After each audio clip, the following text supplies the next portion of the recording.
So the next circumstances that can affect your criminal liability under the RPC is the Article 14, which is the aggravating circumstances. And these aggravating circumstances affect your criminal liability by raising your penalties through its requisites.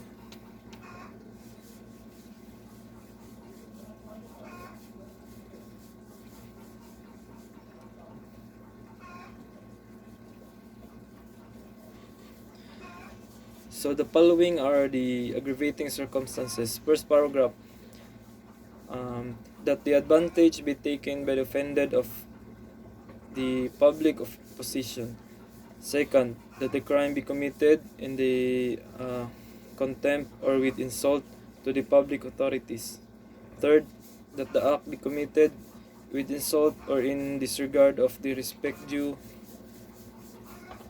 the offended party on account of his rank, age, sex, or that is be committed in dwelling of the offended party if the latter has not given provocation. So fourth, that the act be committed with abuse or abuse of confidence or abuse ungratefulness. So fifth, that the crime be committed in the palace of the chief executive or in his presence, or the public authorities are engaged in the discharge of their duties or in a place dedicated in religious worship. So six, that the crime be committed in the night time or in an uninhabited place or by a band whenever such circumstances may facilitate due to the commission of the offense. So whenever that more than three armed malefactors shall have acted together in the commission of the offense, it shall be deemed to have been committed by a band. So the seventh paragraph is that the crime be committed on the occasion of an conflagration, shipwreck, earthquake, epidemic, or other celebrations.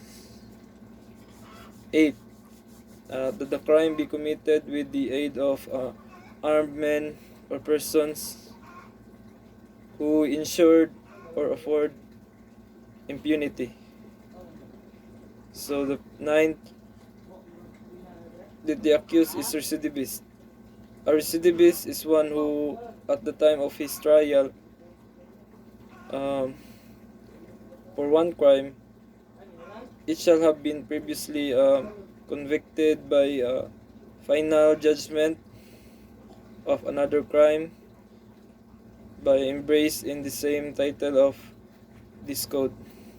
So 10, that the offender has been previously punished by a offense to which the law attach an equal or greater penalty, or for two or more crimes to which an attaches a lighter penalty. So 11, that the crime be committed to consideration of a reward or a promise. 12, that the crime be committed by means of inundation, poison, explosion, or stranding of a vessel, or intimidation of damage thereto, detailed or on locomotive. So 13, that the act be committed with evidence premeditation. 14, that the craft fraud disguise be employed. So 15, that the advantage be taken of superior strength or means by employed to weaken the defense. 16, that the act be committed which treachery. There is treachery when the offender commit any of the crimes against the person, uh, employing methods or forms in the execution thereof, which indirectly and specifically to ensure its execution without risk to himself arising from the defense which the offended party might make. 17. So that the means be employed or circumstances brought about which add ignominy to the natural effects of the act. 18. That the crime be committed after an unlawful entry.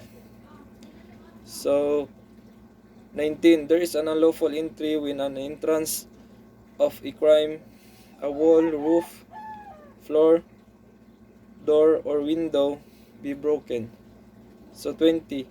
That the crime be committed with the aid of person under 15 years of age or by means of motor vehicles,